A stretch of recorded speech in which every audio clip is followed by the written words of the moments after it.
Good morning po sa inyong lahat mga ka-EBL. So andito tayo ngayon sa office natin. Today po magmi-mix po tayo ng color. Ito po ay order ni Sir Dexter Yanok ng Lanao del Norte po. Ngayon meron po tayong dito itong ating urethane paint na jet black at saka itong ating silver sparkle course na metallic po. Kasi mayroon tayong gustong kulay na gusto nating i-achieve. Ito po yung metallic dark gray po mga ka-EBL. So pakita ko sa inyo kung anong gustong kulay ni Sir Dexter. So ito po yung gustong kulay ni Sir Dexter po mga ka-EBL. So i-mix po natin itong ating dalawang kulay po. Itong ating jet black at saka itong ating silver metallic.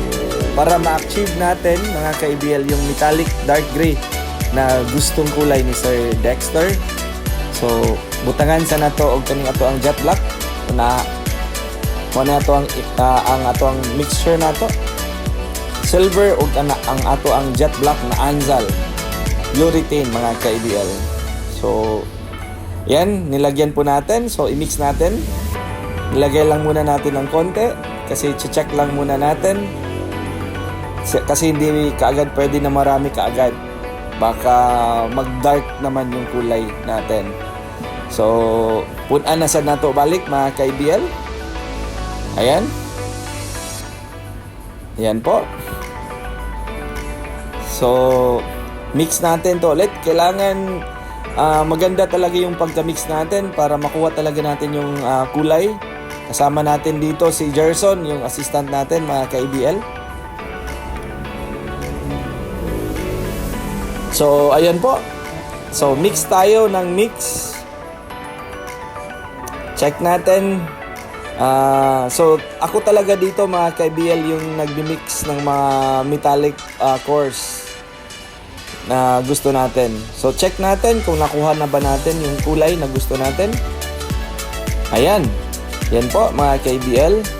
Plus, compare natin sa minix nating kulay. Yan. Tamang-tama po mga ka-EBL. So nakuha na natin mga ka-EBL. So mix lang natin to ulit. Tapos bibigay na natin to doon sa aming painting area kay Judy. So bali half gallon po talaga to. Half gallon to mga ka-EBL para to sa ating Suzuki Scrum na multicab po.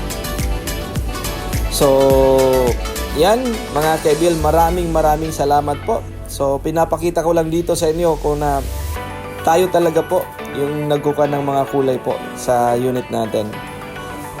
So ayan mga ka-EBL, yan po ang ating result po ng minix natin na kulay metallic dark gray. Maraming salamat po mga ka-EBL. Thank you po.